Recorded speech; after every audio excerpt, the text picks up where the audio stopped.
present, and for the record, I believe Ms. Flores is not going to make it. I'll make a motion to excuse. Motion? Second. A motion, a second. Motion carries. Next item, invocation and pledge of allegiance.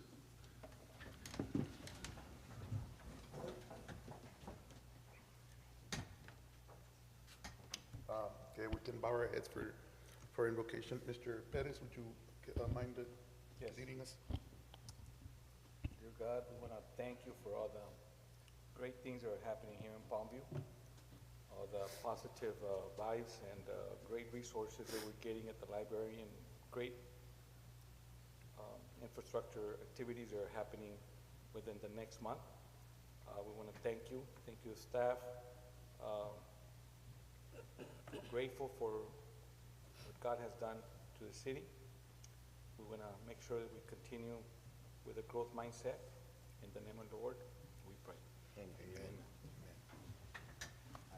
I pledge allegiance to the flag of the United States of America and to the republic for which it stands, one nation, under God, indivisible, with liberty and justice for all. Certified posting of agenda. Yes, Mr. Mayor and council members, the agenda was duly posted as required by state law at least 72 hours prior to the start of the meeting. Thank you, ma'am. Public comments, I didn't see any. I didn't see any. No? Okay, Thank any public comments? All right, next item, 6, public hearing. And item 6.1, I will open the public hearing at 6:05. Under item 6.1, consideration to rezone from its present designated land use zoning agriculture interim to public on Benson Grove and on East 242.5, West 678.10, Lot 77, which is 1.48 of an acre.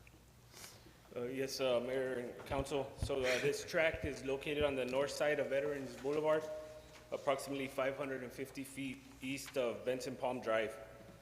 The applicant is requesting a public zone to construct a church on the property.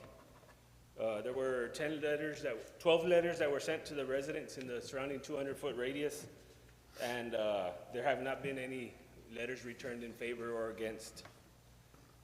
After discussion, the Planning and Zoning Board voted to approve the rezone request to public. All right. Do you have any representatives to speak for that item?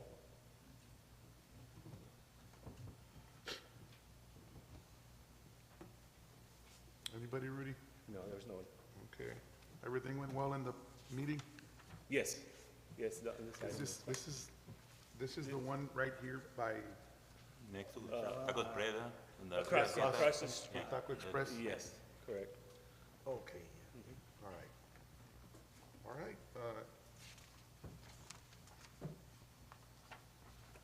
So on to the next item. 6.2, consideration to rezone from its present designated land use for zoning agricultural open interim to general business and single-family residential. And this is a 7.62 acre tract land out of 27 lots and 28 on the St. Louis Grove subdivision. Okay, yes, so this tract is located along the north side of West Loop 374, approximately 500 feet east of Showers Road. The applicant is requesting single-family residential and general business for a proposed 29-lot subdivision. There will be 26 residential lots and 3 commercial lots that are along West Loop 374. There were 34 letters that were sent to the residents in the surrounding 200-foot radius, and as of today, we have not received any letters returned in favor or against. After discussion, the Planning and Zoning Board voted to approve the rezone to both single-family and general business for those lots. Any, Correct. This will be the subdivision. This is the final phase of the subdivision for the Via Rama subdivisions in that area. Isn't that close to that Dollar General? Yes, correct. Just to the east side. Is the water utilities from mud? Hidalgo Mud will be water and sewer. Just be citrus. yep, the orchards. And the one just east to it has already been platted? This site has been platted. Obviously. It's been recorded as well. Okay. All right, any questions? Everything went well with the planning as well? Yes. All of these are good to go with planning? Yes, sir. All right, questions here, gentlemen? All right, just make sure we, expedite really the process for these people so that we can get this platted as well. Okay, we All will. right, Yes, sir. thank you. Okay. Next item, 6.3, consideration to rezone from its present date designated land use zoning multifamily residential to heavy commercial on Benson Grove, N 145.5 West, 1163.1, Lot 81, and South 4.3. And I'm not gonna go over all those little numbers. All right, I'll just let you know that it's 4 acres, right, and 3.89 net acres on Benson Palm. Mario, that should be page 74 or 75. Rudy, go ahead. Okay, yes, so this lot is located along the east side of Benson Palm Drive, approximately 810 feet north of Veterans Boulevard. The applicant is requesting heavy commercial for a proposed battery storage facility. The requested zoning does not conform to the ordinance or the future land use map. This property is currently in the high-density residential district of the future land use map and is on Benson Palm Drive, which is not designated as a truck route. There may be some possible potential safety issues such as fire, toxic gases, chemicals, maybe environmental impacts. There were 20 letters that were sent to the residents in the surrounding 200-foot radius. And as of today, we have received 1 letter in favor and 1 letter against this rezone. After discussion, the Planning and Zoning Board voted to table the rezone request in order to gather more information about this type. Since it's a new type of facility, they wanted to get some more information on You it. said batteries, car batteries, truck batteries? No, it's a battery storage facility, so it, Storage. yes, we do have the representative here as well who's able to speak. It's on the south side, is a apartment, right? Yes, these are apartments, and then there's some apartments up here on this side as well. Yeah. And then, just, should the item be considered for approval, staff recommends identifying conditions which would determine how to make up for any lost tax revenue, provide aesthetic requirements, buffer fencing and landscaping, and then any decommissioning whenever this facility is not in use anymore. But we do have the representatives here as well can explain a little more. We have gotten some more information from them since then. At the beginning, the proposed facility was here in the front. So we spoke to them after the meeting, and they provided two more site plans that are on your desks, item 6.3. So they proposing a second option here towards the middle, and then a third option to the back, and then possibly subdivide it to where you can still have development in the future towards Benson Palm Drive. How is that gonna look? Can they show us? Yeah, we can. We just have the printed ones right now. My name is Michael Casey. I'm with Stella Energy representative. And yeah, so when we met 2 weeks ago and we had some concerns, especially the rezoning and then the size of the plat, plot parcel, it's just way more than we need. And so we were speaking with zoning people, and we're very open to subdividing this and keeping the R3 designation, because what we're gonna have to do is probably an acre, maybe less. We just need some setbacks and different fire safety requirements. So we actually set forth 2 proposed sites, one with maximum offset from the other buildings, which would put us around here, and then give us equal kind of footprint to this existing multifamily. And then I proposed we can go even further back here within 1,000 foot, which is going to be the stretch of the fire marshal. And then that's going to allow us to have less of a dead area right here. And this is gonna give us more, so maybe we get two or three plots in there. We are the understanding that we would have to subdivide and plat, but we're going to plat no matter what, because this is an unplat parcel. And with the best, it's not a battery storage, like this isn't a warehouse where we put batteries in, it's a battery energy storage system. It's a utility scale installation, so it's going to have similar functionalities as a substation. So if you had a subdivision, you need to increase your infrastructure, it's going to have that because we tie in with AEP. You know, but right now, it's because it's raw land, it's greenfield, as we call it. You know, we're pretty, you know, open and moving around, and we're a very proactive company. Like, so that's why we have 3 different proposed sites. And we met, yeah, so this is a generic version of what we have. These are the bigger ones, don't worry about those. And we have one on 7 Mile Road in Hidalgo that we showed city officials with today. It's open in development, and it's going to be, you know, enclosed with chain link, but, you know, we have a lot of different developments where we want to conform with the surrounding areas. We know there's businesses and apartments there. So, I mean, we can have different, you know, impervious, you know, barrier walls. Sorry, I'll keep going back and forth. We talked about building up possible berms. We do landscaping, vegetation. Just like any utility installation, there is a risk of fire or heat, but the majority of our fire procedures are everything's self-contained, so we're more concerned about getting the fire department out there. That's why we got way ahead of that and started talking about, you know, how we're going to do safety, how we're going to manage the thermal runaways. So this is still open to hearing feedback from what the city would like to see. You know, we want to be partners for 25 years, so, you know, if we had to put up a nice fence, you know, whatever we can do to make the. Is that the one on 107? I think I've seen the one on 107. They're more like this. This is the container, so this is the actual physical container. So this is a coolant system, and this is all, what kind of coolant is it? It's not. It's a chiller, yeah, so it's to contain basically liquid cool.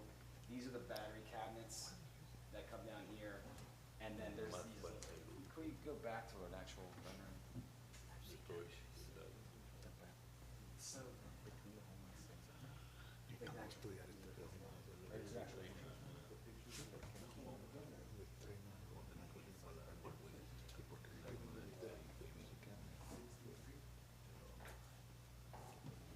so these are the containers. It's not the best story, or the best picture, but these are the self-contained, they sit on piers. And you can see the substation back here. So it's, again, it's not the highest resolution. I wish I had something better for y'all. But, you know, if you're driving down the road and you see a substation, you usually don't see them, but if you do see them, it looks like something that's infrastructure related, and it kind of conforms to that. That being said, we are a private installation. This will be, you know, property, and we're not part of the utility. So just like if I had a tire shop and you guys wanted a bigger fence to surround that, then we're used to doing that all day. I'm sorry, did I miss anyone's question? My question would be just how would it benefit our citizens and the city? Just like any infrastructure, so like if you had a growing city, which I mean you guys are doing subdivisions right before us, these battery energy storage systems are, you know, like excess capacity for an area, and while we can't guarantee that it's going to power your homes directly, it adds resilience, and so these are 2-hour systems. So if you incurred like a brownout type situation, you know, South Texas, it's over 100 degrees, they want to do rolling brownouts, you're going to have more capacity here. So you're going to have a deeper well of power. So it's just going to add resilience in terms of not suffering those type of utility losses. What about safety for the people around? So so it's going to have something similar to just a normal utility installation, where we're going to have setbacks and we're going to have procedures, and, you know, we're going to have our own private procedures that we have to go through with AEP. They're going to sign off on that in ERCOT, which is the overall governing authority. And then on top of that, it comes a fire plan, which before we commission, that has to be run through with the local fire chief. We spoke with Pedro about, just to give an idea, we usually have 2 training days, so we can hit both shifts, and that's before we even hot commission.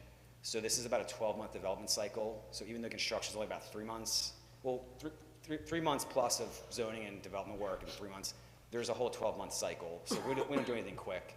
And all these units are self-contained, they're self-cooled, they're remotely monitored in terms of heat. And each one of these containers is a module. And in those modules, if they get too hot, it shuts down because it's all compartmentalized. So if something gets too hot, we want to shut it down, so we take out the faulty one, put it back in a good battery, get back to work. Because if these things aren't operating, we're not making money, no one wants to see that go.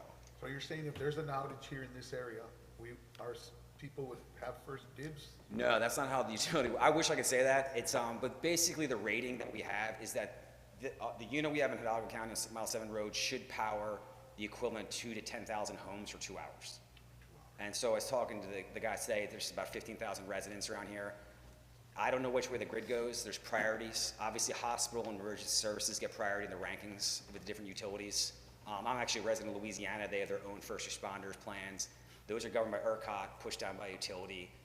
It's just like, that's kind of the way it goes. But again, if you have a ton of power here and there's an outage in Brownsville, it might slide that way. But if there's an outage here and the power's already here, it doesn't make sense to go it that way. So there's an economic incentive for them to keep power where it's cheap and available, as opposed to sending it far. Now that's the only thing we can guarantee, because we are both a customer and a vendor because again, it's a push-pull. We charge batteries off their utility system and they take it as they see fit. So we're just a merchant, just like if we were a tire shop or an ice cream shop. Rudy, you mentioned something about a no truck zone. Why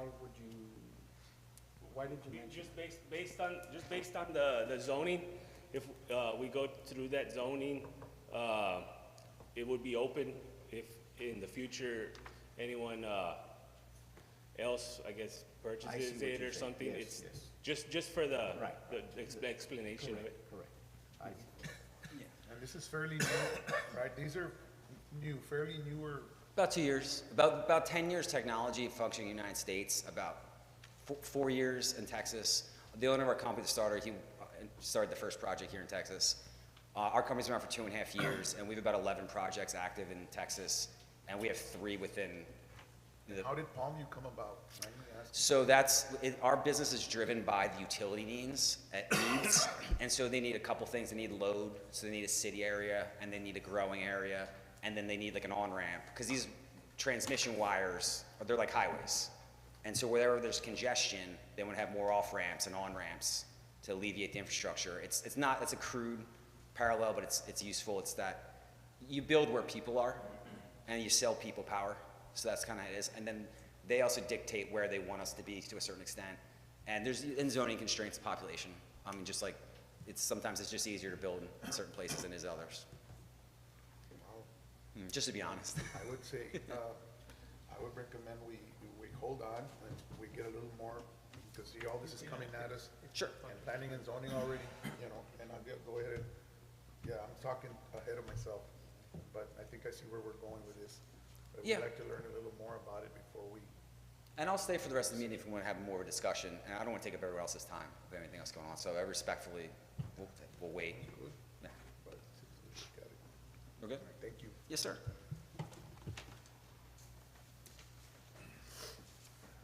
Okay, next, 6.4, consideration for conditional use permit requested by Celco Partnership for a telecommunications tower at Goodwin Tract Number 1, Lot 3, Block 4 on the 10-acre tract. Reminder, that should be page 102, I think. Rudy, go ahead.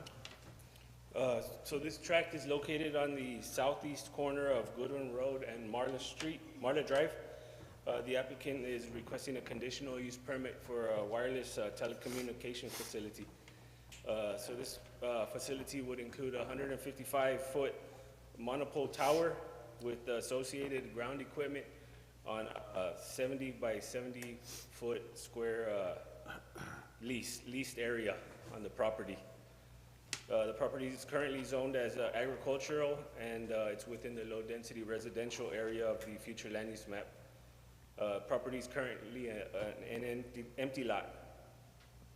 So the requested conditional use permit conforms to the zoning ordinance, and a telecommunications tower is permitted in an agricultural zone with a conditional use permit, and it will also need to comply with any requirements that is asked during this permit process. There were 22 letters that were sent to the residents in the surrounding 200-foot radius, and as of today, there have been 6 letters returned opposing this rezone.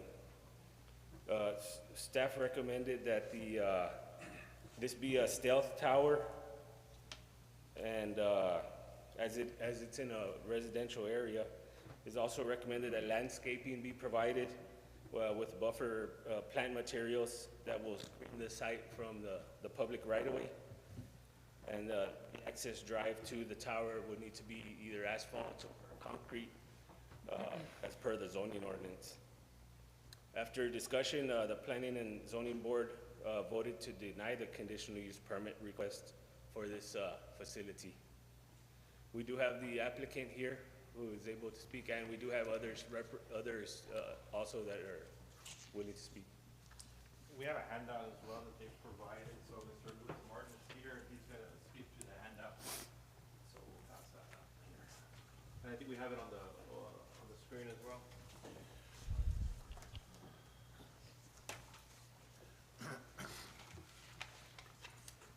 Mayor, City Council members, appreciate you letting me speak tonight about this proposal. So if you can go to page 2 of the presentation, this is a location of where we're looking to go. Are you able to get to my presentation? The one they're going to be looking at as well. Yes. So that's the location that we're referring to right there. If you go to the next slide, please. There's the zoning for it, which, you know, he's already mentioned that it's in a green agricultural, so it's permitted with this conditional use permit. Next slide, please. This is kind of the overview of what we're looking at doing. It's a monopole type tower. It would allow that Verizon put antennas up there. And then very similar to what is here is this building today. This is a self-support tower on the property. When the city has plans in the future out there, which is going to be on a couple slides coming up, we worked with staff, worked with city manager. I think there's a lease that's signed for this as well. We want to do a couple things, provide service, very similar to what he was mentioning about the battery systems. The town is growing. There's a lot of need for service. Verizon Wireless realizes that. I got some graphs in here, and I can show you the need for that. So what we're looking at is a monopole tower that not only would cover Verizon, would fill in the capacity, their signal. There's just not enough capacity. Exactly what he was saying for the batteries, there's just not enough, so this tower would fill that need.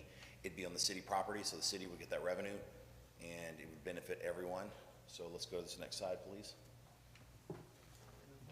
So here's the proposal here's the proposal. We're a building here, building here, building here. Next slide, please. In this area right here, you can see that's what we're talking about right there. So that would be out of the way of everything. Whatever architecture that the stone is on these buildings here, the city has we just need to know what that would be. We can do stone around all 4 sides. So when he mentions the facility being stealth, that stone would prevent any equipment being seen from anywhere in the public and on the property. The tower, this is a self-support tower. It's wide. Sometimes they're 20, 30 feet wide. This monopole's like 5 or 6 feet wide, less at the top. So it's the least visually intrusive design that a cell tower can be done, and that's what we're doing here.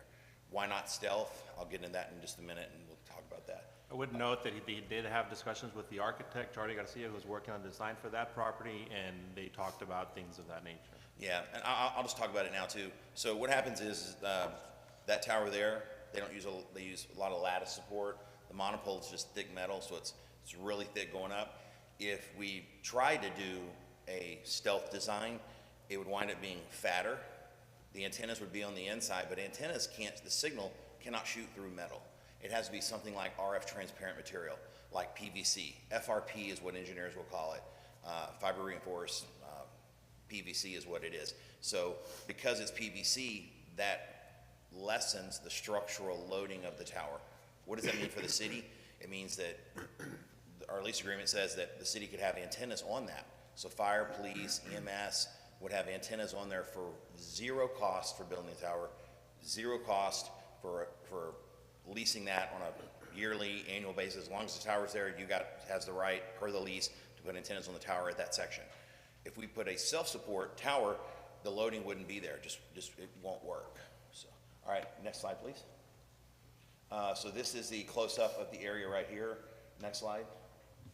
This is the easement right here. This is an irrigation easement on the property today.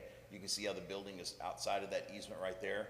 And so what we did is, next slide, we found a spot where we could put the wall up around all four sides right here, towers in the center, and staff had recommended, well, can you plant trees around some of these sides? I think, you know, this side over here, yes.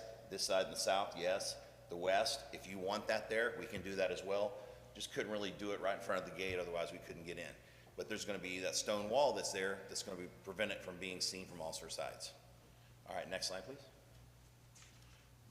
This is the map again, next slide. This is an overlay, kind of, so of what you would see on like Google Maps or something. That's the little red area right there. Next slide. So, what is Verizon Wireless proposing? It's proposing a monopole tower. It's gonna be there so that it'll hold all additional wireless carriers. I say all additional carriers. It'll have Verizon and 2 additional ones, plus the city. And it's gonna address the city's future telecommunication needs in the area. I don't know if the city is on this tower right here for emergency equipment. I don't think they are they? Not yet. I didn't see that, but this one, it's in the lease that we're giving you that right, free, no cost to the city. It's a monopole design. I've already kind of explained why you can't hold multiple carriers if it was a stealth design, so we're going for that monopole design. Base of the tower will have a wall on all 4 sides preventing equipment from being seen. It'll match the style of the city's future developments as approved by the city.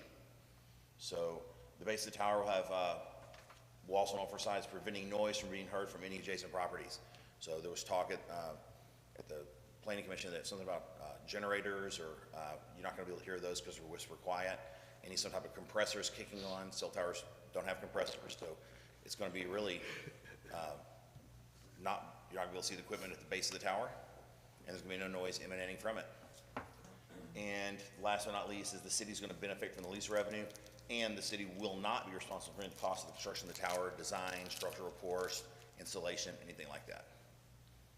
It's meant to kind of blend in with what's being proposed at the city. Why this location? Because it was one that was suggested to us because that's the area, so that's why we surveyed that area. It's out of the way of all the future buildings. It doesn't interfere with the park. You still get the loop. You still get all the parking up on the northeast corner, so that's why we kind of looked at doing that. Next slide. So there was some talk at Planning Commission about, are these safe? Are they safe? This is not me saying this. This is not Verizon Wire saying this. This is the World Health Organization. This is also the FCC saying that.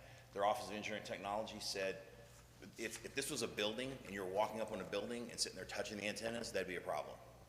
What the FCC has stated, their engineers working with multiple different boards and advisory groups say that anything that's 10 meters above the ground, 10 meters is 32.81 feet. So if that antenna is 10 meters above the ground, it says it's 100 to 1,000 times below the maximum permissible exposure limits. So there's no issue with that. This is not at 32 feet, this is at 150 feet. So 120 feet even further up there.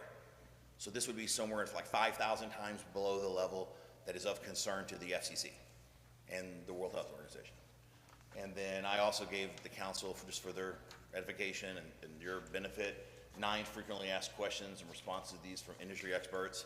It's a good read. It's about a 2-minute read. I'm not going to do that now, but I figured you might want to have that for your knowledge. Next slide. Other due diligence, it's, you know, Verizon's been working on this project for 18 months, trying to find something to produce a signal in the area for that. What we've done is we've worked with U.S. Fish and Wildlife to make sure there's no wetlands in the area, National Register of Historic Places, so there's no historical sites or historical districts where we're looking to put it. FEMA says it's not located in floodplain. It'll have no impact to AM towers, and the FCC has confirmed, Verizon confirmed with FCC and FAA that this site will have no impact to air navigation. I know that's important. The report on the next page, please, I gave some sample reports, says when you look at it, the nearest airport's like 5 to 8 miles away. There's the wetlands map to show nothing, and here's the certification from SiteSafe. It's a national company that monitors, independent company, not sponsored by anybody, that they go out there and they make sure that towers don't impact AM towers. That's the certification for that. Next slide. So let's talk about the need, capacity. The city's growing. People are driving through on the interstate.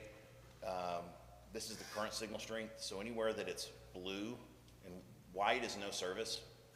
They just don't have it. Blue is absolutely poor service. You'll get voice but no data. Green is like, you're gonna get data but hardly anything. You wanna be red or yellow, like there's a cell site over here, you can see that's good coverage. Down here, it's good coverage. Now watch when he goes to the next slide, this is what this site will do. It'll turn everything red and yellow, so it'll just fill this up. So it's not only is it a signal, so people can have the 5, you know, I got 5 bars on my phone. If you can't place a phone call and you got 5 bars, that's a capacity issue. If a cell site only has, say, 100 radios and 1,000 people are trying to use their phone, 900 people aren't going to be able to use that tower. When you put this in, this will now allow this one to operate more efficiently, this one to operate more efficiently, and this fills in that gap. Next slide. And so a new tower versus existing towers. The cost of a new site is between $300 and $500K. If there was a tower router that we could go on, like for instance, if that tower right there was on the city property, Verizon wouldn't put antennas, wouldn't want to build a new tower. We want to go on an existing tower. Why? Because it costs about $25 to $50K to go on that. So putting up a new tower is 10 to 12 times more expensive. I guarantee you, Verizon, they're, you know, talking about big companies and like that, they're going to try to maximize their dollar and minimize any losses. They don't want to go building towers if they're not needed. So if there was something there, that would be their first route. There's no way they would do that when they could build 12 sites going on existing towers versus building one brand new tower and it only covers that one area. So I want to throw that out there to you. Why would any carrier go through the process of building a new tower if they could place antennas on an existing tower that was viable? They wouldn't. Verizon Wireless would rather place antennas on 10 to 12 existing sites. So you may say, well, is there other towers in the area that you could use? Engineering said no, because you can see by that map that was on there, there was a spot up here and a spot up here, and they need it here. They don't need a tower up over here or up over here or down over here. They need something in that center area that was on that map, or it's not even viable. Similar to if he was putting batteries up and he was out in the middle of nowhere, you probably wouldn't want to put battery capacity up in the middle of nowhere. It's just not viable. It's infrastructure, and that's, you know, why we're here today. And we're trying to do right by the city of Palmview. We're trying to do right by not putting something like a guide tower. That property would hold a guide tower. Not even asking that, never ask that. We're not trying to put up a lattice tower. We're trying to put up the most minimally intrusive design that you can do that'll hold multiple carriers. And again, last thing I'm going to finish on is why multiple carriers? Because if you can build a tower in one spot on the city's property that Verizon, maybe AT&T wants to go on it, and T-Mobile wants to go on it, that would prevent additional towers from having to go up. I'll put up a stealth tower that only allows us and maybe the city. T-Mobile's going to come in and call me, hey, can I go on that tower? It's not structurally viable. Oh, so they're going to come in and do this whole process again. And so would AT&T. So this is designed for multiple carriers, one-stop shop, all one place, on the city's property, revenue benefits the city. Next slide. Any questions you might have at this time, or do I need to?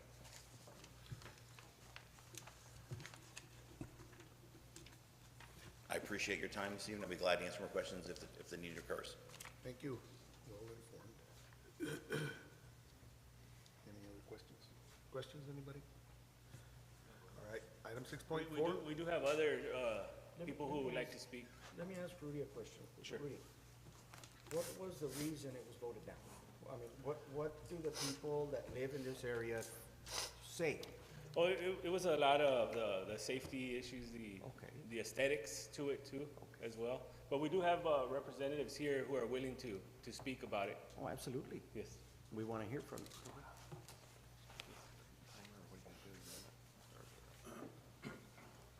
Thank you all for your time, and I appreciate. If I all the may, help. really quick, Sure. each person will have 3 minutes to speak. I will be keeping track of the time, but go ahead, sorry to interrupt. Okay, so I'm going to do a kind of brief overview of what everybody talked about. My name is Rene Ramirez. My grandfather is Raul Aguilar, who was the original developer of that area right there. And we still own the northwest corner of that area commercially, and we have a home right behind it, right there on Raul Aguilar Drive, just north of the property that we're talking about. I think it's important to know that my family's been here for my Ramirez family has been here for about 100 years. We've been here about 50, Aguilar, that piece of property we've owned for about 50. And we've always taken care of that development there. And many of the local neighbors that came up the other day to speak, we had a large portion of the room filled up with our neighbors that were very concerned about these items that I'm about to talk about. So I want you to know that most of the neighbors that know us know that we enforce a lot of or notify the city whenever there's issues in that area and stuff like that. So a lot of them come and talk to us, and then, we kind of speak for them sometimes, and so we try to take care of our neighbors there. But ultimately, we had a lot of our neighbors concerned about the safety of it, and then the maybe contamination issues or things of that nature. Considering that just south of that area, there's also 2 schools that are part of that area there, and so part of that safety was part of that in that nature, not only the residents that were around that piece of property. And the other thing that mostly, we talked a lot about the visible plight of that area, the aesthetics and the property values around that area, that they may go down just because the site that they're talking about is coming right out of our neighborhood. Sorry, I thought the map was up there like it was. Coming right out of that neighborhood is the street that comes right here, and their site is in this kind of area. So everybody that's coming out of our neighborhood is going to look straight at a cell tower. Now, if you do that, it's going to look terrible. And so a lot of these people are going to be looking out of their neighborhoods and out of their backyards. And then if this area, which is also, I see that as being sold by some privately, that is going to look, it's being advertised as residential, that they're also going to be looking at a big tower behind them. I don't know when the city is planning on building all of this stuff, and I mean, if you could enlighten us a little bit of what those plans are, it would be great. But that's the only thing that's going to be there. And historically, this piece of property has always been kind of a dumping ground. It's been the city went and put a bunch of branches out there and stuff like that, and then suddenly all these other people started putting trash out there, and it was just forgotten. And we're worried that this area is also going to be now a cell tower in the middle of a dump. And so, I know that everybody says that they're going to put all this landscaping around it, but it sometimes doesn't happen. So those are the 2 major things. I know that there's a lot of alternative solutions to putting cell towers, and so there's small cell tower technologies. There's all sorts of things that you can do to not have to have a 155-foot pole in the middle of an empty area. Is that my turn? Yes. So, Thank you. I just want to remind you all that there was a lot of people here at the planning and zoning that were very opposed to this tower. Thank you, sir.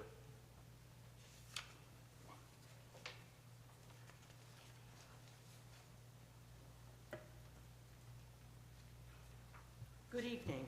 My name is Olga Aguilar. Before we start the clock, I would like to apologize for my appearance, but I had a fight with a lawnmower, and the lawnmower won. So you're looking at a lady with a blue eye here, fractured arm, and so don't fight with lawnmowers. Anyway, all right, we can start. My name is Olga Aguilar. Apparently, I'm sorry. We're as my nephew said,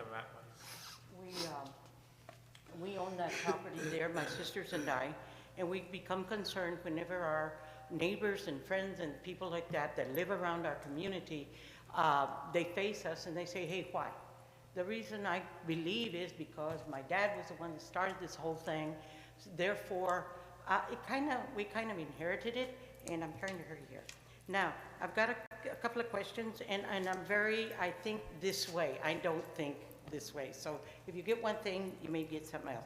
First of all, he said the tower was approximately 155 feet and blah, blah, blah, and that they're going to cover it with stone and everything, and they're going to try to hide it, and which is fine.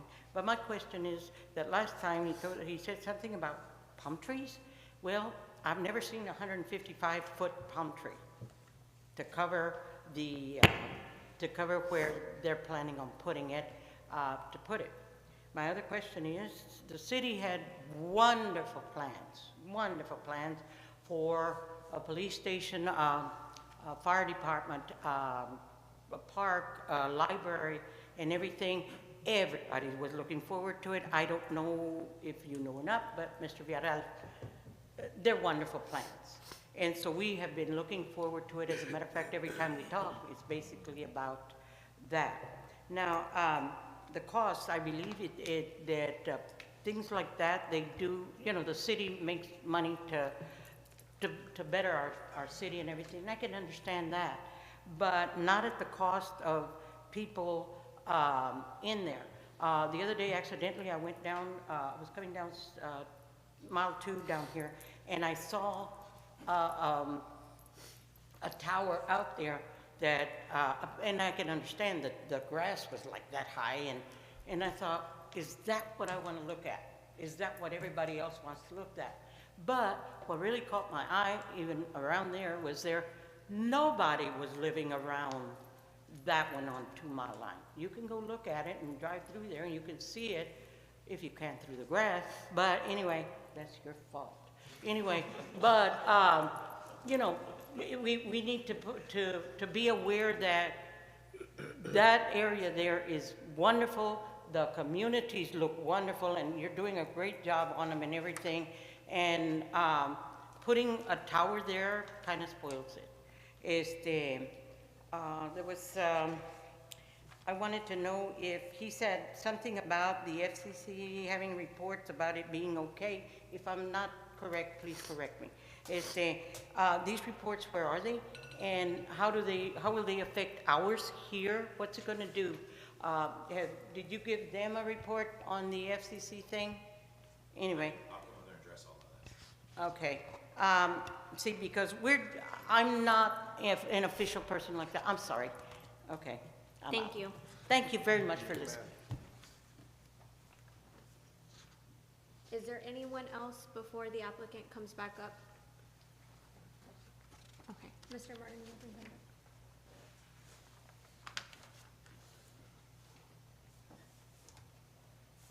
So I tried to write down a few things so that I could help answer some of these questions.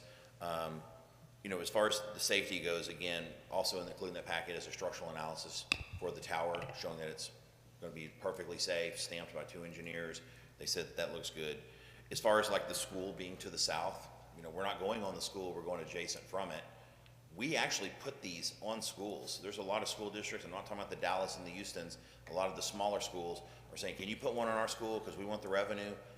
Because of what I showed earlier, saying it's safe. That's not me saying that, it's not Verizon saying that, saying that they're safe. It's 1,000 times below the maximum principal exposure levels. They're saying it's safe. So we go in schools all the time. So being over there, it's not going to impact them in any manner. It was brought up something about the small cells. That is a technology, but our engineers said it will not work. If there's complaints now about the location of the equipment being close to residential, they're going to hate small cells because they put it on the telephone poles in front of their house. Equipment's got to go on about every 4th or 5th. Sometimes they can stretch it out to 6 houses, but you'd have to have a whole bunch of string of them.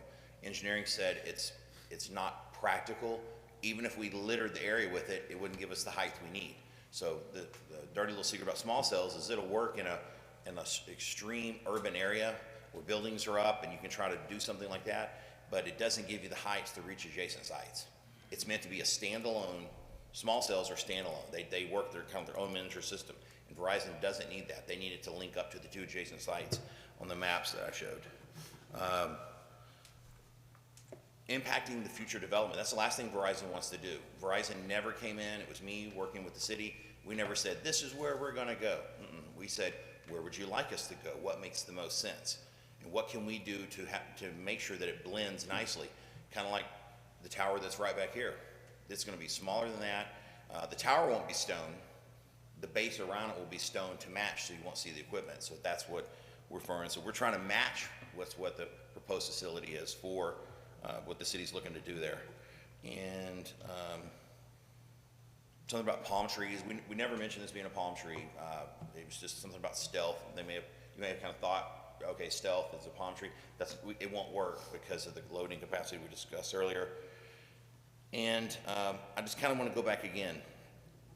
If there was a location, if I could put a tower 2 miles up and it could magically provide signal in this area, Verizon would do that. The technology just isn't there. That's why we're here today. The only thing that's going to work for Verizon is some type of tower, which is why we worked with the city, trying to say, hey, this is what we're looking to do. So they want to be good neighbors. They're going to keep it a clean installation. You're not going to be able to see what's on the inside. It's just going to be equipment.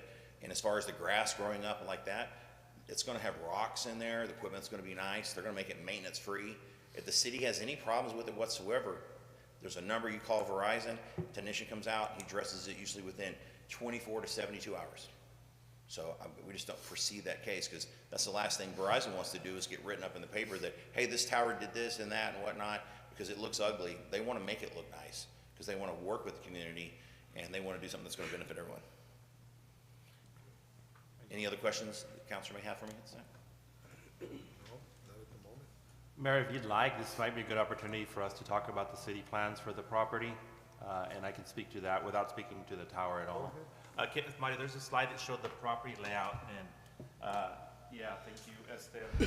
So yeah, we had signed at that property for a while on what the city was going to do, and you know, having a vision is one thing, and having a plan is another thing. But hey, how are you going to pay for it, right? As you all may or may not know, that property was donated by the school district to the city about 4 years ago, and that was a vision, that was a plan. We had you guys might be able to see it with the angle, right? But the fire station was here, there's Marla up here, there's 492 fire station, police station, city hall, and the park. Very good plan, vision, designed by an architect. Unfortunately, there ended up in a little bit of a dispute with the school district on the property, and they started thinking they wanted to take it back, and it became a legal matter. That issue was finally settled about 5 months ago with the new school board administration that came in. They gave us an official letter that they're no longer going to contest it, and that was huge. That allows us to move forward, which is great news. Credit to council who's already made the commitments to do the fire station. We have an item on today's agenda with our financial advisors that are going to tell us how are we going to pay for it, where's the money going to come from. So we feel very confident that this fire station, which is a very much need, is the #1 priority, is going to happen. We're hoping to break ground before the end of the year. The other project that we feel very confident and we're excited about is the park. The park is about a $650,000 project. We don't have a park in that area south of the expressway. Again, where's the money going to come from?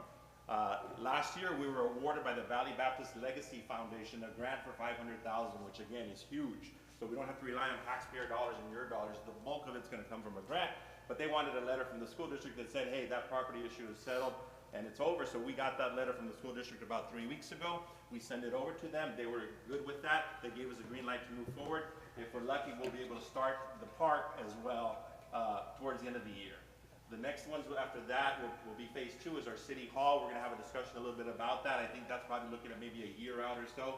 But again, we feel very confident the fire station should be moving forward, and then the park, which we're really, really excited about. It's an all-inclusive park, which means accessible to everybody, including those with special needs. So again, without speaking to the tower, we're talking about the city plans. I don't know if anybody has any questions regarding the city plans on the property, but I know that's kind of what we've been talking about. No, thank you for the update on all that. Well said. Can I say just two points real quick? Don't mind? I want to express that Mr. Martin here said something that says he wanted to be right by the city. And the other day when he was here, this room was packed with people that were against it. And I don't think that that's good with the city.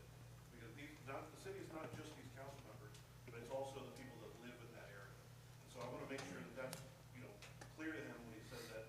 But I also do welcome him to come back once this area has been more developed, where these buildings have actually broken ground. This has been going on for a long time. I think that a lot of the aesthetics may be dealt with a little bit better once we have all of this stuff out there. But until we see some of that stuff there, I think that the aesthetics are just one cell tower in the middle of it, and the area is developing around it. And I'm sorry, I've been hearing about this area for now several years, and we haven't seen, anything break ground. And so, I just want to say that. It's coming. It's coming. Well, I hope so. We really hope so. We're looking forward to it. But it's been, we see a lot of things in the paper, we see a lot of Yeah, stuff going on. it's like Mr. Leo was saying, the vision is one thing and the actual plan is another, and it takes money. It takes money, and we're getting there. We're getting there. I have a question, sir. You think with the park, I'm looking at a lot of different angles before we make a decision on this. Do you think with the park, will that make a difference? With the park as far as like aesthetics are concerned, I'm sorry. Yes. Like, will you think if we're gonna build the park, there's no doubt about that, the grant is already awarded, like Mr. Leo said, it'll be by the end of the year breaking ground because we already spent on the architecture, we already spent monies on the survey, so it's gonna happen. The money is there. We'll be discussing about the fire station that also will be there by the end of the year. Those are huge initiatives that we're doing for the city of Palmview, and it requires monies that gladly we're in a financial situation that we're very, very different from before, and we have those initiatives to do that. My question is, will that park being there, will the antenna make a difference, or will you agree with that antenna, or will you not agree with that antenna if the park is there? I'm not too sure. I think that you're gonna see a lot more opposition whenever there's stuff that starts. Whether, my question is, whether the park is there or not. I think that once things start to happen in that area, my personal opinion, I think that you'll see a little bit less opposition to an antenna. So it doesn't look like just an antenna sticking out, right? You said like, so it doesn't look like just an antenna all by Yeah, itself. I mean, if you start seeing big buildings and stuff like that, you see a tower on top, the aesthetics are very different than just one of these cell towers you see along the road. I mean, the city is beautiful. You see palm trees as you drive down the expressway and stuff like that, but, you know, then you see a cell tower and it's right next to your house. It's just aesthetically not pleasing. And If the the ci- community had been talking about, you know, the use of, the park thing, the walk, the whole thing, and that's why they became more excited, because in order to do the walking around, they'd have to go to the school. Or they'd have to go down to Showers Road to do that. There is, right there in the community, and I'm not talking about just where I live, but the ones in the back, the school, and the ones in the front. So the excitement and the whole thing about that is awesome. It's got, They don't have to plan around the antenna, since the antenna is the first thing up there, you gotta plan around it. Yeah. Well, I would like to add It's the plans that, that you spent so much money on to make, now you have to redo these plans, and that's gonna cost the city money, I'm assuming. And, you know, start putting, where are we gonna put this, putting this tower here, so that we can't use that little piece, because, you know, you're using it for something else. The people should come first. yeah, and I think the tower location, I don't want to speak to that. It wasn't Verizon's choice. It was work to blend with that. It was, you know, the city's choice. If the city said, hey, you know, we can approve this, we want you to move it over a little bit, I mean, we can do that, but the object is to get that out of the way. The last thing you want to do is put the park in and then have cranes coming in and sack a tower. I do this across the state, I'm talking Brownsville, Texarkana, Beaumont, Amarillo. I do this all over different. can we places. have, But Mr. that's why Alanis? we're here today, to tell you that represent us and everything, that we're not in accordance with this project that's kind of trying to change things. Okay, Mr. Alanis? Good evening. Jerry Alanis, Fire Chief here with the City of Palmview. So to kind of, I guess, explain a little bit about the facilities that we've been talking about, the fire station will also serve as the city's emergency operations center. We're going to need a tower either behind the fire station or somewhere in that area, because we're going to have our communication center there. So it's really kind of a, and this is just my opinion, because I'm also a citizen with the city of Palmview, but I understand the backside of it because I'm also the fire chief, and I understand the background of what all first responders go through. So in the emergency operations center, whenever we do have something going on and there's an emergency within the city, we currently don't have that type of infrastructure. So that's something that's going to have to be considered down the road, because we're going to need at some point in time to have to either implement the tower, or if that tower is already there, to be able to utilize that tower for us to be able to have communications, not just for us, but for the police department, for the public works department, for everybody that would be involved in any type of emergency, and even for day-to-day operations, because the long-term city plan, as we have discussed, is to have the own fire EMS dispatch, because we come to that point where our call volume is just through the roof. So if we move communications to the new fire station, we're going to have a tower at some point for us to be able to function, to be able to do it there. So I just wanted to put that out there, you know, that that's something to keep in mind as well. May I ask you how far the tower sends out signals? Because when we met with zoning and planning, people from further south were saying, why didn't you come to us? We've got the property. Instead of making one right in the middle of a community like that. So how far does the signal go and to cover the police, and I can understand that, that's very important. But, can we get it from further south as those people were asking? We didn't, I don't think we got an answer. Did you, sir? I did actually specifically put a map up on the chart, and it showed the towers to the northeast and the southwest, and there is no other location that would work. If I put it next to my other tower, it's redundant signal, and it have interference. So go back one map, please. You can see that, go back one. All that blue and area there, the red is that service up there to the quote northeast, and then down in the southwest, it needs to be somewhere in there. That's where it needs to do. So if you go back one, when this tower gets put up, we're gonna get there. That's gonna be what it's gonna provide. And so it doesn't go past those other ones. So it's not like I can go, or Verizon can go 7 blocks to the south, then it's gonna interfere with another site. It's gotta be geographically concentric with all the other ones. And if this fire department is saying they need this signal, let Verizon pay for the tower so that it doesn't cost the city anything. Because he's saying, and the 2 points I wanna make. One is, if you're gonna put the tower up, let Verizon pay for it. And then you're not gonna have other towers going up as well, because I'm sure she doesn't like one, she's definitely not gonna like 3 towers in the area. Because AT&T Mobile, they're coming. I've already talked to AT&T, and they're like, we can't say yes officially, I can't even say a letterhead, but we're gonna need something out there. But how far does the signal go from the tower? That's the map. When you ask how far does it go, it's meant to link up with the adjacent cell towers. Okay, It's not like tell me in miles, because It's not miles, it's like half a mile. And the problem is, see that red circle up there? If I push it to the north, it doesn't link up with the ones to the south. Everywhere I push this tower, it's gonna interfere with the other ones. They've designed it, they say this is where it's gotta be. So I gotta live underneath the tower to get a signal to my fire department? I appreciate you saying that, but today there's a tower right here with antennas on it. Yeah. And what about the residents across the street here?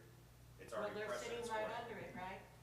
So I have to sit under mine? Hey, for the sake of time, yes. and we gotta I'm move sorry. on. And I know we allowed more than time than needed for everybody to speak, but yeah, for our sake and for the sake of time, we're gonna go ahead. And we're gonna weigh the pros and the cons, Yeah. because both the antenna and our park and all that provides the quality of life for our residents. And we just need to weigh the pros and the cons before we make a decision on this. Last 2 points, Mayor, and then we can close the public hearing because it came up.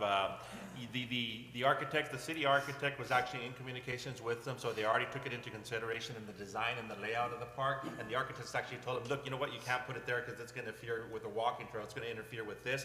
The only area that you can put it is that. So those communications have taken place. And number 2, legal also chimed in as well and said, for the city have the right to put the antennas up there. It serves a public purpose as well. So those discussions have been had. But with that, Mayor, I think we're ready to close the public hearing and Okay, move on. I believe, do we have the conditional use permit, Celco?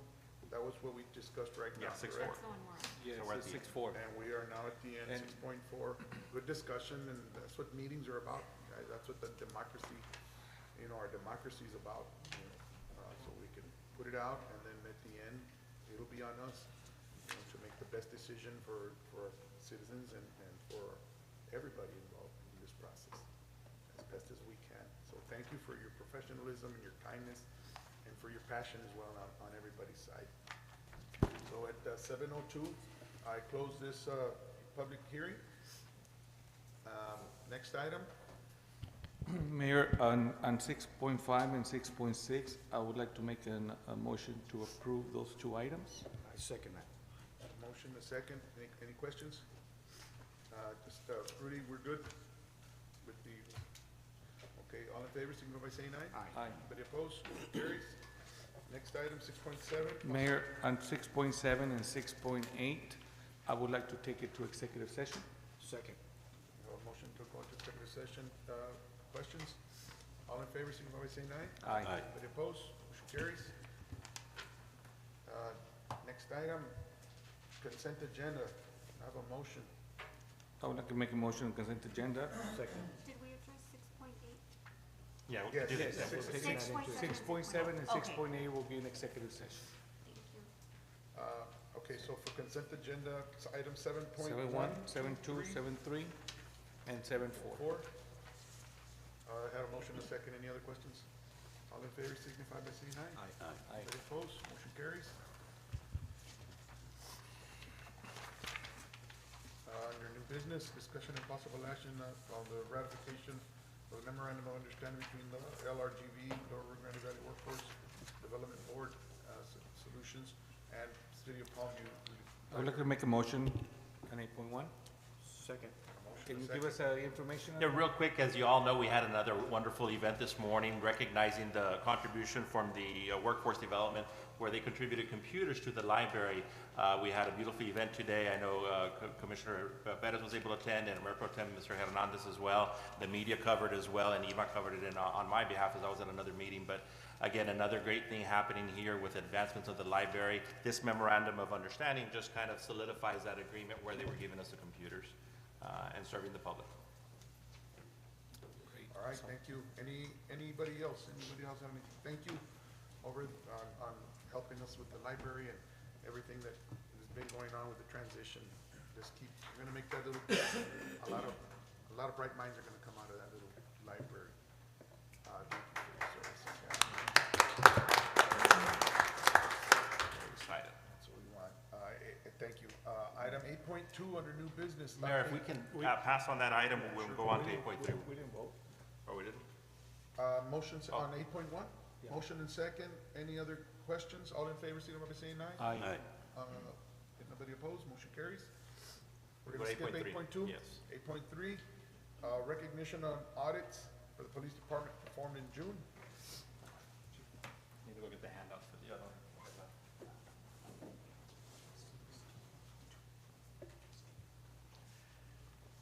Good evening, Mayor, Council. Seemed like this year was the month of June was the month of audits for the police department. So we had a TCOL audit, we had a TLETS audit, we had one of our grants, federal funding, Stone Guard, Operation Stone Guard, and we were audited as well for that. And we also, recently being part of the TAG unit, we were audited for our Texas gang database, all our records that we keep. So we had 4 audits in the month of June, and we all did, we did well on all of them. No deficiencies within any of those audits in our police department, so. Congratulations, Chief. Thank you, and the clerk's department as well, right, and our judges and everybody. Anything else?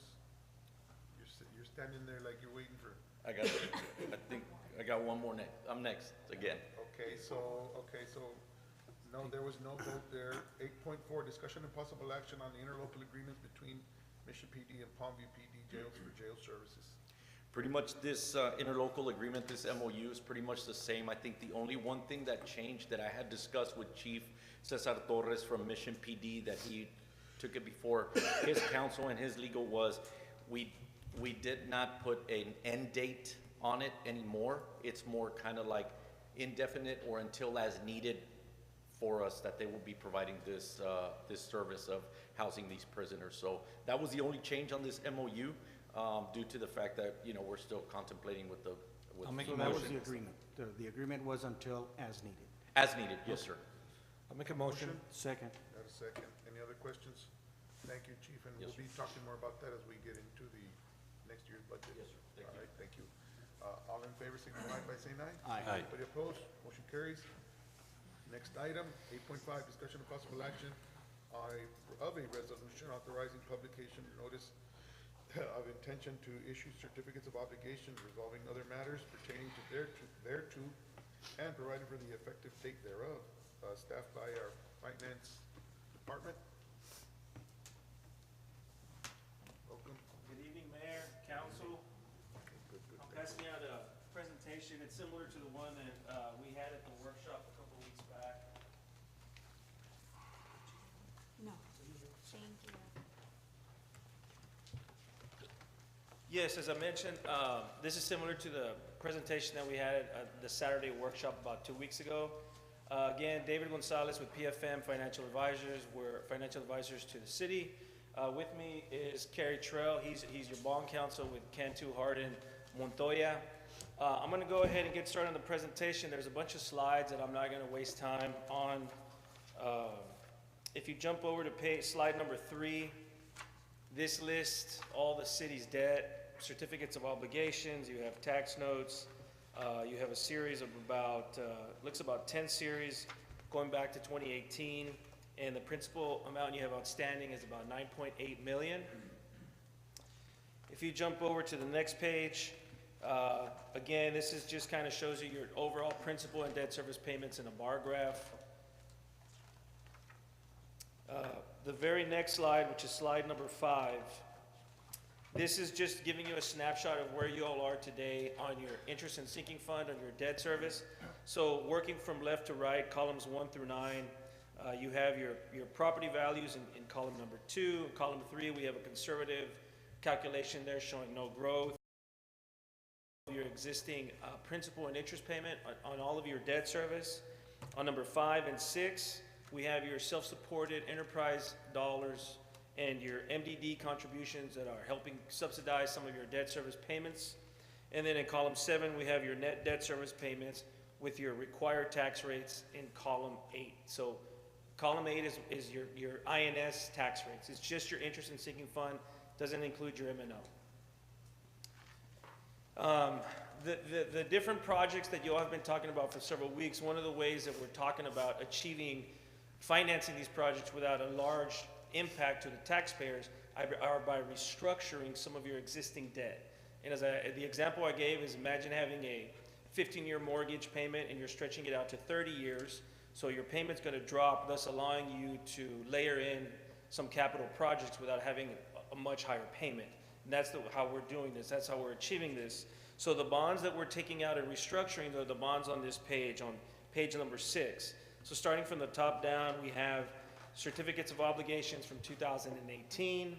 We have general obligation refunding bonds from 2019. We have some more general obligation refunding bonds from 2019. You have a Series A and a Series B. And then you have your combination tax and revenue certificates of obligations 2021. So we're grabbing a piece out of all of those bonds and we're restructuring that, thus creating capacity for you guys to tackle some new capital needs that y'all have.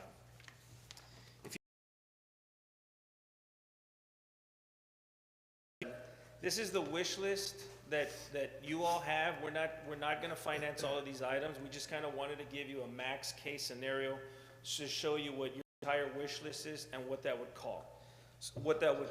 So we're talking about a fire station, city hall, municipal,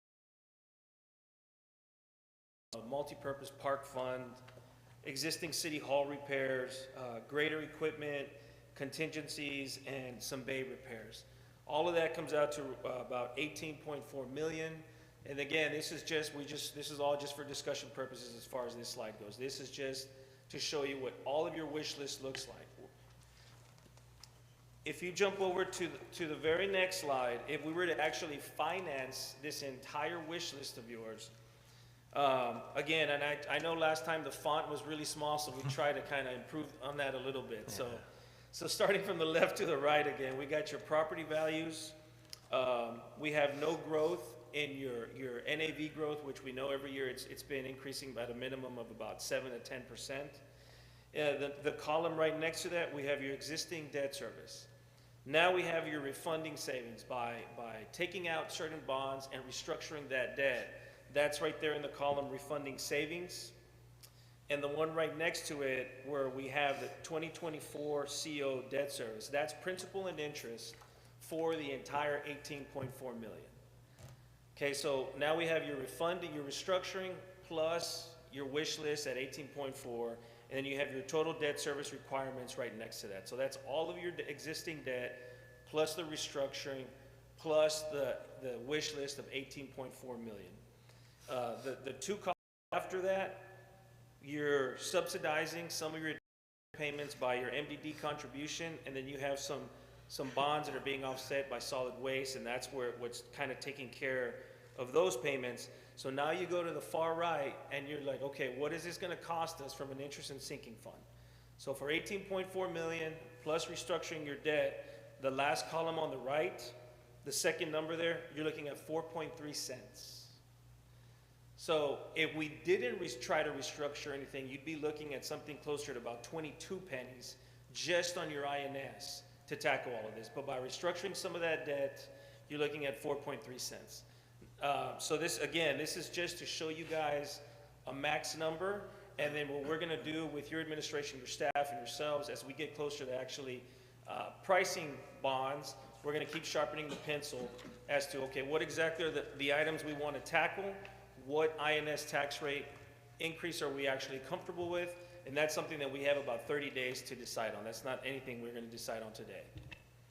And right off the bat, that number is going to go down because the city hall, it looks like it's quite possible to do it, but we're in the early design phases with the architect. He still has the designs where the fire station's almost ready to go. So if we back out the 6 million for city hall, that 4 pennies is going to go down, you know, maybe half to 2 pennies or a little less, under 2 pennies.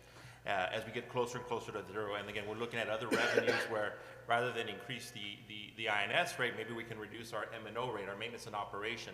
You know, we have our general fund that, you know, pays for our maintenance and operations, but if we have other revenues that can help cover that cost, that frees up debt capacity. So the goal is to have zero tax rate impact, and it's quite possible with backing out the city hall and some other initiatives, we might be able to do that. But again, this would allow us to move forward, get some pricing out there, and at the same time let the appraisal district certify the final report so we can get a really accurate picture of what the values are going to generate.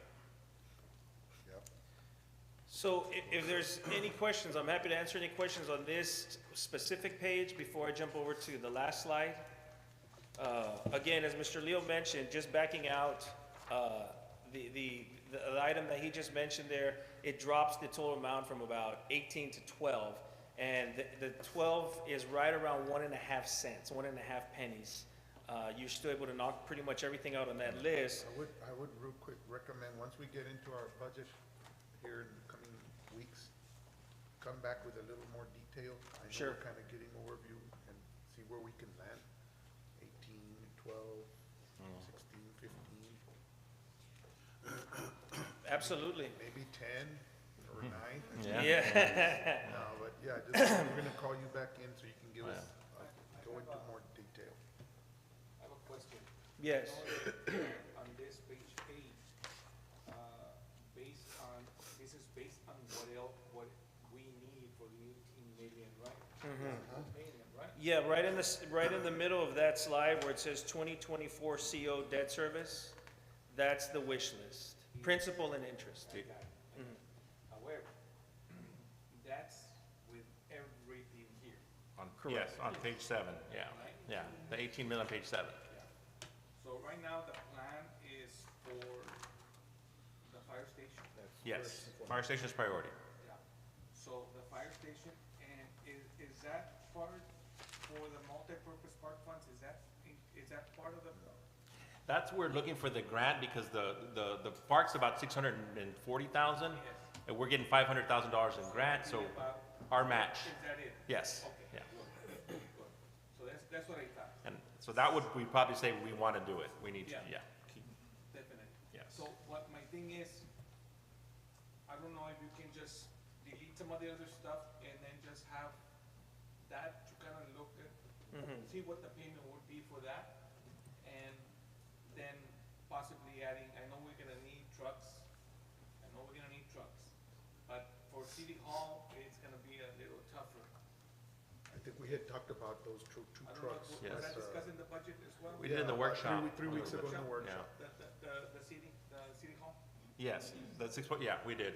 There was a consensus to want to try to do it to move forward, to see, let's see what it looks like, not a, hey, we're going to kind of do it. Exactly. So this shows us, hey, this is what it looks like. But even if we want to do it again, because we're very in the early phases of the design, we're not ready to do it. We need the architect to create the programming space. You're going to need, yeah, we got work to do. So that one we can back off for sure. And we will do it, Fire station park, it's. those two, for sure. Priority to be done. Yeah. Like, And- on this budget process. Yeah, and maybe some city hall repairs, as you all know, we've been talking about that. That's gonna be something that, yeah. All right. So with all that being said, the purpose of today's meeting is, it's an action item to approve what we call a notice of intention. As Mr. Leo mentioned, we're gonna reduce about, off that wish list, automatically 6.5 million. And what we wanna go out with to the public and publish in the local paper is a list of all of these projects, and then an amount not to exceed 12 million, as the mayor mentioned. What about 8? What about 9? So all we're doing is basically setting a dollar amount and saying, we are not gonna issue anything more than 12, but we can issue anything less than 12. So between now and an actual sell date of bonds, we have about close to 45 days, a month and a half, to sharpen and run all those analysis for you to say, okay, it's not gonna be 12, it's gonna be 10, or it's gonna be 8, or it's gonna be 6. Or for you guys to come back and say, okay, we're gonna do this, this, and this, and that's Exactly. the number. You're not vote, you don't have to vote on that today, which ones, but start thinking about it, prioritizing. You know, Commissioner Perez pointed out the ones that we really need to do, that we wanna do, and the other ones are, can we wait, or do we do it now? Right, exactly. So it's, all we're doing is getting authorization to publish something in the local paper, and that basically starts the clock and allows us to get to work on the financing, on the legal side, and I can kind of, if you turn to the last slide there, it's slide number 9.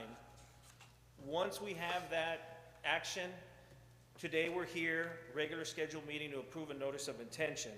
Then we can begin work on documents, numbers, communicating with rating agencies, bond insurance companies, so on and so forth. So the very next item there is August 12th. That's when we would plan to have meetings with the rating agencies. We would plan to receive bonds at the end of late August, your bond ratings. We would plan to get those bond ratings back by late August, early September. Which again is another milestone for the city of Palmview to have a bond rating. We've been talking about that for a while, to be in a position to have a bond rating where we didn't have that before, which is amazing. Correct. Because we're financially strong. Yeah, our audits have been, no findings, that they've been all positive over the last 4 years. We have reserves now when we didn't have reserves before. We've been strategic and selective on spending money and what not to spend money on, and conservative. So we've built out the reserves, which strengthens your financial position. And most importantly as well, your property wealth, your growth, your NAV growth has pretty much tripled just in the last 5 years or so. So that has a lot to do with it also. So you guys are hitting on all the right cylinders for us to be able to come say, okay, Standard & Poor's, Moody's, Fitch, we're ready to sit down with you. This is our story. Hear us out. We want a bond rating from you all to sell some bonds. Thank you so much, Mr. Gonzalez. I would like to make a motion to approve. Second. All in favor, signify by saying aye. Aye.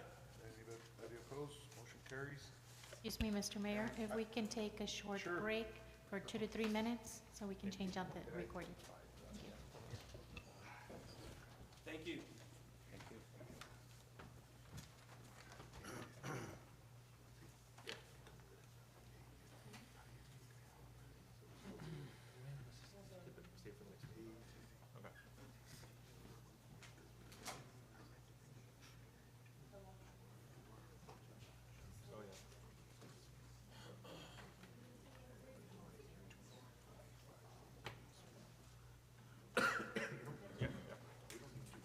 Okay, let's. I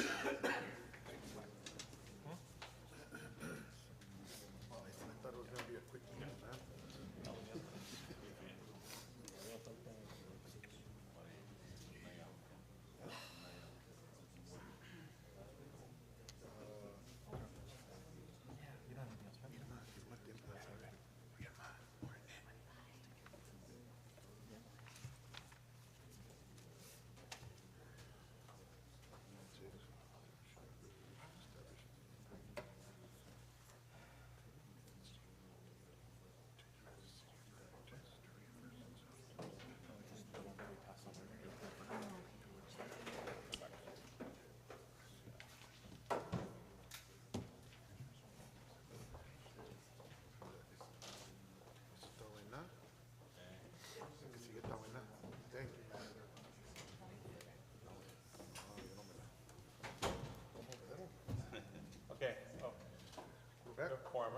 Yes, there's three of us.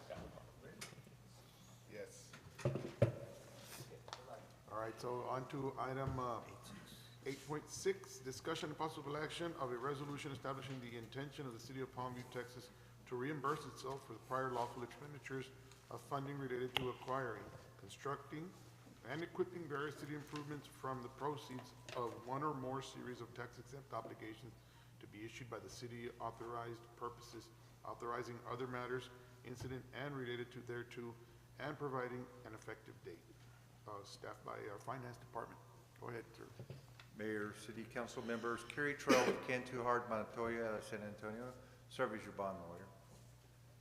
This resolution before you relates to the notice of intention you just approved for the certificates of obligation. This is a no harm, no foul resolution. By passing this resolution, it will allow the city to spend money on projects that you intend to finance with the certificates of obligation. You could start on the construction process now and spend money from your general fund, and this allows you, when we issue the certificates of obligation, to reimburse your general fund with the bond proceeds. I so move to approve. I second. I can vote now. Before it used to. That way we don't have to wait for the money. Before we used to have 5 commissioners and the mayor wouldn't vote. We just, about 6 months ago, so now I can vote. All in favor, we're voting on item 8.6, and it's just to reimburse ourselves. So we don't have to wait for the money to come in. We can start spending and then reimburse ourselves. All right. And we only can do that because we have the money to be able to do that, to be in that position. So we've had a motion and a second. All in favor signify by saying aye. Aye. Anybody opposed? Motion carries. Thank you. Thank you. Yes, y'all have a good evening, safe travels. 8.7, discussion and possible action to proceed with underwriting and enter into a cardholder agreement with Citibank for government purchasing cards as part of the city's participation in the Texas Smart Buy membership program. Staffed by Finance. Yes, sir. Right. Good evening, council, mayor. We'd like to seek your approval to enter into this agreement with CitiCard. CitiCard is the awarded vendor for the state of Texas, and they are also part of the Texas Smart Buy membership program, which we are members of. And what this will allow us to do is to issue out P cards to our various departments and functions. Currently, we have a one loan debit card that pretty much fills the need for every department for ad hoc purchases and things like that. So we're looking to streamline the operation in doing that. In addition to the operational gains that we get, we also have a high rebate potential with a 1.93% minimum rebate on our purchases that CitiCard offers us, with the potential of that going up to 2.14% if we meet certain spend goals. And I guess just to add a little bit more detail as to why this would be a good use of our resources is that, for example, during a disaster, we do have to keep a track of separate expenses during that time period when we expend those. Having a card for that specific purpose is one great example of how we can leverage the use of the card, and grants and everything else that have a fixed budget, we can also use those cards for. And also, at the current time, finance is identifying vendors that will allow us to now pay with credit cards so we can maximize that rebate potential. So the finance department does recommend that the item be approved, and we wait for your approval. Motion and second. Thank you, Art. So we're going to be saving a little earnings. We'll be getting money, yeah, the rebates. I'd like to also add that we're going to develop a policy for the use of the card, right, which will have a very good outline of the do's and don'ts. Please do, please do. Yes. Yeah. And who and track. Just let anybody take that card. How many cards here's the question, how many cards will we be receiving? So the plan is to do kind of a soft rollout at the beginning where we will have debit card or credit cards for each of the major departments. Finance will house the cards for the first 30 to 60 days to just establish the program. And then once everybody kind of gets their bearings, we'll give them out to the department heads. And also along with the purchasing policy or the P card policy, so it can govern that. And how soon will we be getting the cards? So if we have your approval today, the underwriting process takes about 4 weeks. So about a month from now, we'll have those cards in our hands. Okay. All in favor, signify by saying aye. Aye. Anybody opposed? Motion carries. Thank you, sir. Right. Thank you. Thank you, Art.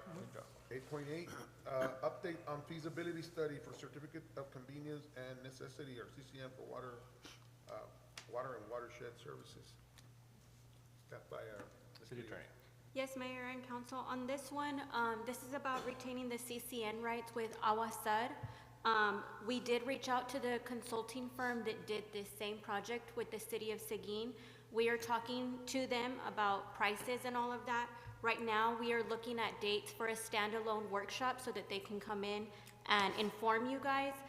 Once we get those dates, we'll be in contact with Mr. Leo so that we can set up that workshop, but for now, that's the update. Awesome, and maybe we can invite, somebody from Agua, we can, for this. Yeah, it was a joint resolution between both bodies, so. Correct. Yeah. All right, yeah, keep us on those dates. That'll be here in the coming months, in the next 2 months, Yes, right? it'll be soon, Mayor. All right, thank you very much. Next, item, discussion and possible action to amend the City of Palmview vacation policy. Good evening, Mayor, City Council, HR Director for the City of Palmview, Jerry.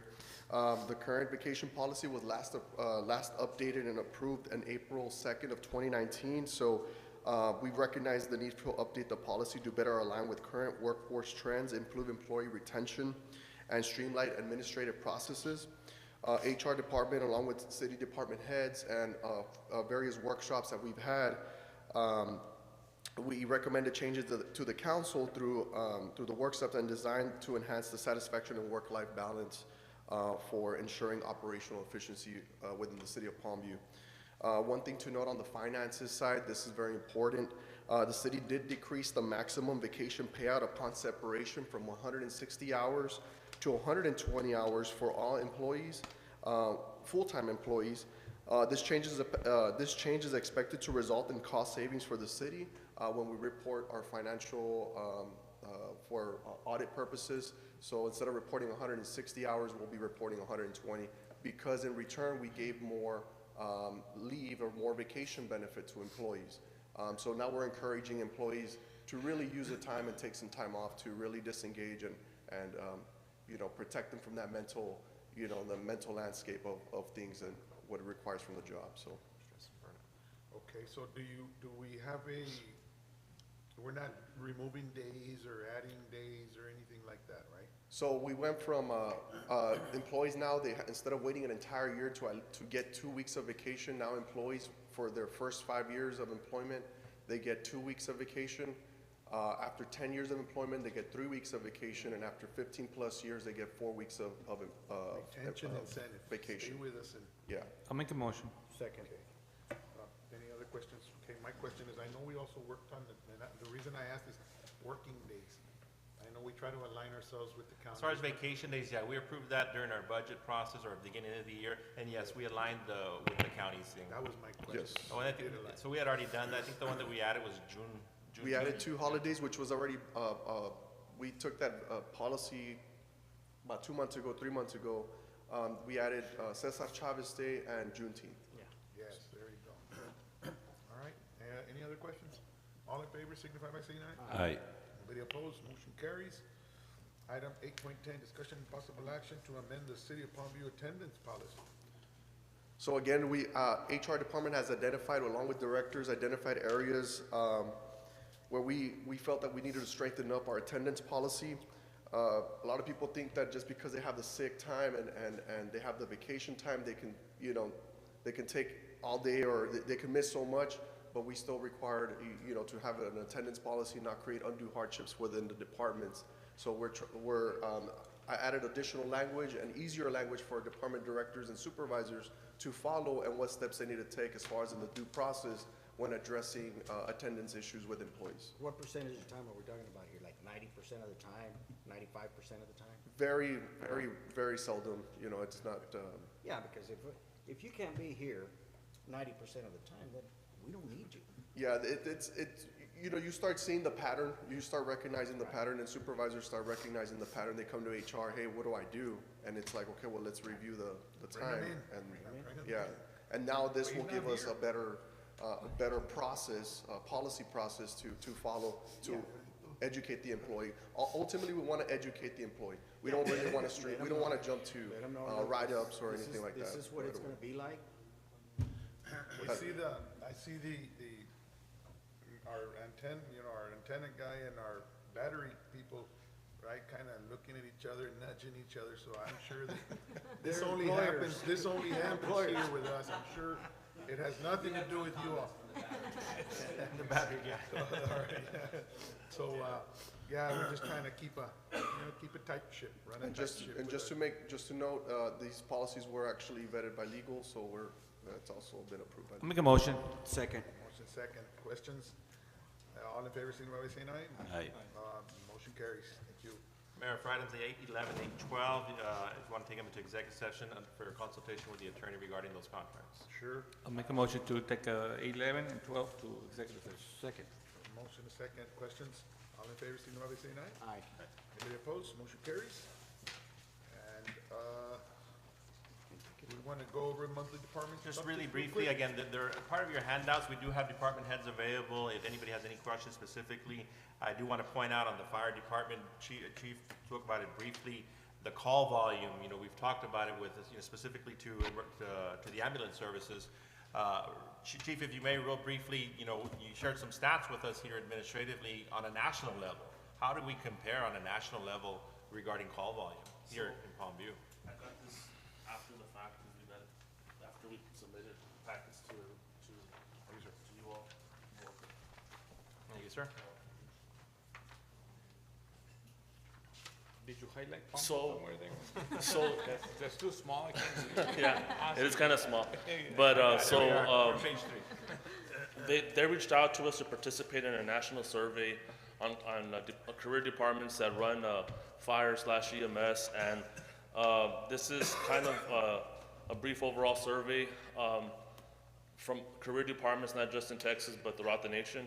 And as you can see on the last page, the highlight, we did highlight for you. I know it's kind of small a little bit, but that's our call volume compared to other agencies throughout the country to kind of see a comparison where we're at nationally with other agencies. So as you can see, that was in 2023, but 2024, we're pushing almost double the calls that we reported for 2023. Is this call volume, is it monthly or what?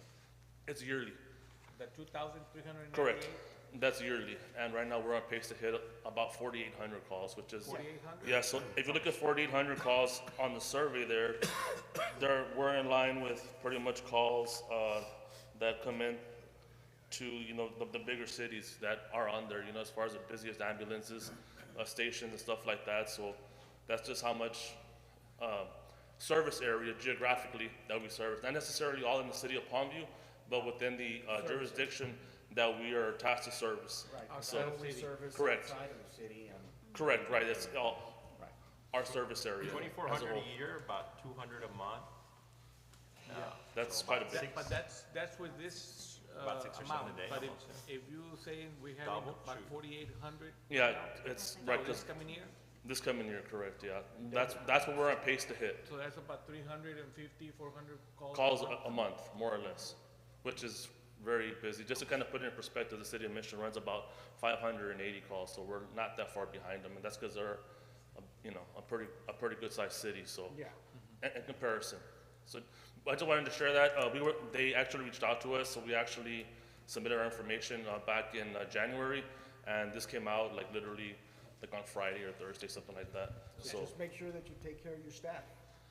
we're correct, right? Yeah, I mean that's those going back to budgets and planning. Those are where those are things of discussions, because obviously with the more people rolling in the area, more permits, more brick and mortars coming in, it's just the population has really gone up tremendously compared to when we first started back in 2018. So just Briefly, want- Chief, wanted to share that. my understanding is you guys also were able to send a unit to assist in the recent. Oh, yes, sir. I'm sorry about that, yes. Sorry. So, back in January, when we became part of the Emergency Medical Task Force 11, which is for Region 7, which is our area over here, back then, you all had approved for us to be able to be part of that Emergency Medical Task Force. So we got an activation notice, and we did send one unit up to the Houston area, along with the Rio Grande Valley agencies that are in, excluding the Corpus Christi, Laredo Fire Department, so on. It's us in Brownsville, South Padre Island, Willacy County, and STEC, which is the area that services Cameron County pretty much. And we assigned one unit to that, and they've been out there since last Monday. And that's 100% reimbursement from the state of Texas, right? Because the governor declares a disaster. The governor asks for the Texas Division of Emergency Management at the state level to reach out to the different emergency medical task forces that are, each state is quadrennial, right? So pretty much every EMTF statewide has units supporting that operation there. And our units probably run somewhere about 25 runs in the greater Houston area. So they were at, we're getting the pictures, but they actually, day before yesterday, the governor, the lieutenant governor, the mayor of the city of Houston took pictures with our staff, as a matter of fact. So I'm just waiting for those pictures to come in.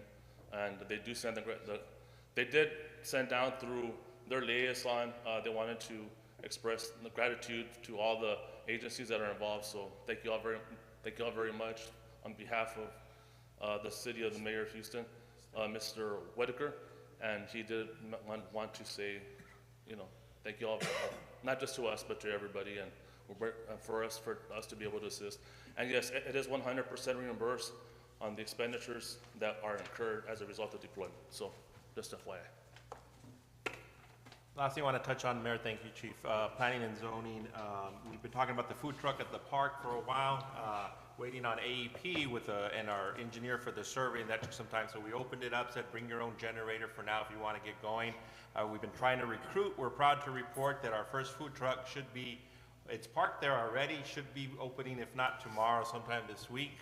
They're going to try it out for 30 days, and if they want to stay with it, they're allowed to stay with it. We are hoping that AEP will finish up what they need to do to be able to provide the electricity. And going along with AEP, we talked about streetlights, how the requests with AEP have been taking some time. We escalated it up to upper level management, and fortunately they were able to send somebody out on Monday. So Rudy met with them on Monday at one of the streets that's been pending for a long time, Mike Barrera, on the south side of the expressway.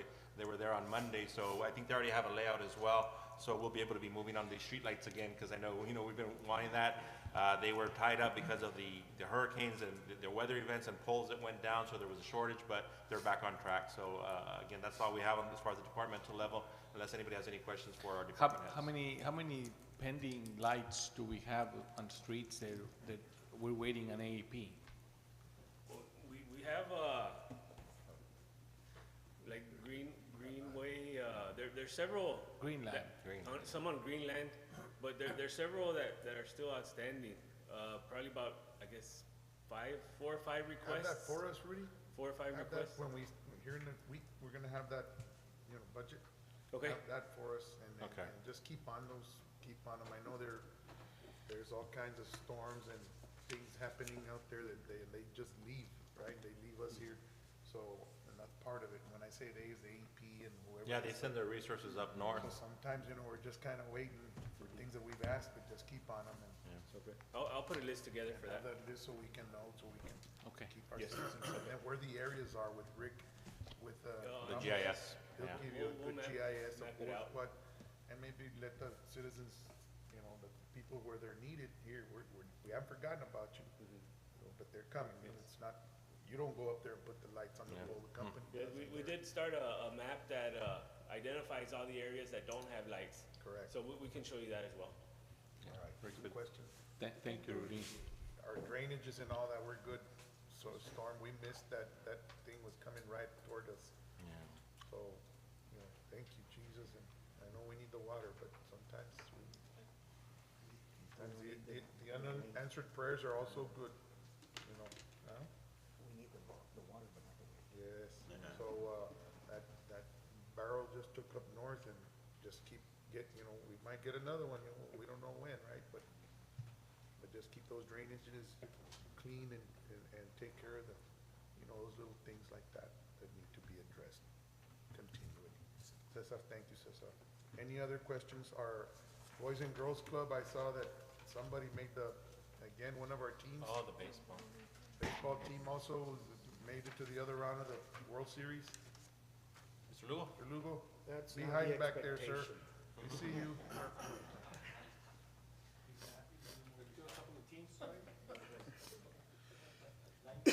Mayor, City Council, Robert, Parks Director. It's been a busy summer. We started in June with our baseball tournament games, all-star teams. We started also, we had our track and our golf and our summer camp.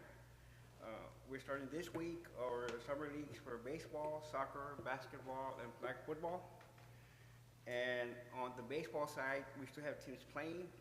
We had 3 teams go to Louisiana in the girls' side, 10 and under, and 2 teams 12 and under.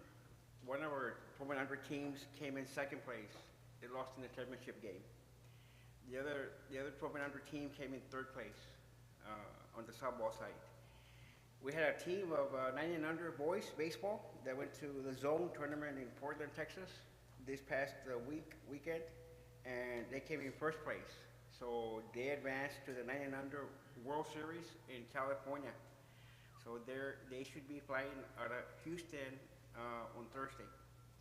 In California, there's going to be 8 teams in that tournament. So hopefully they'll do great.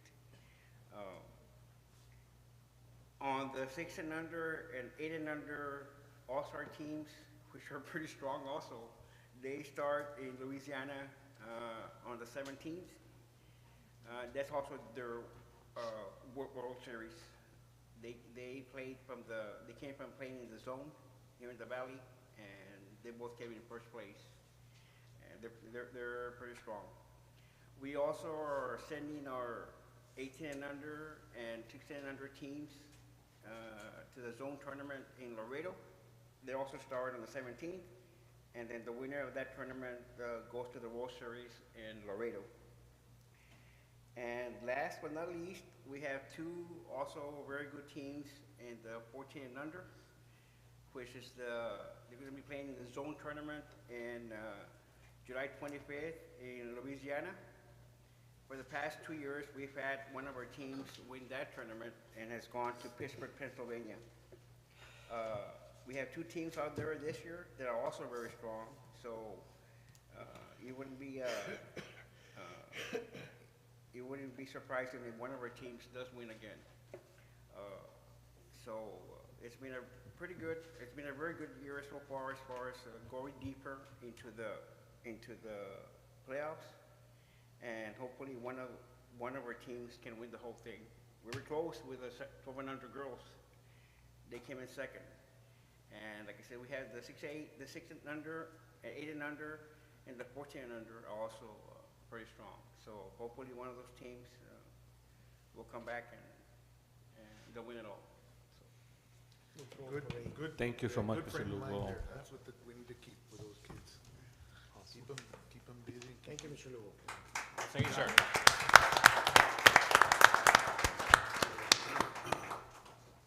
So without a further ado, at 7:46, we will go and reside into executive session. And we will be back as soon as we're done. So excuse us for, as we go ahead and we'll ask you all to move out, and we'll go into our executive session here shortly. Thank you all.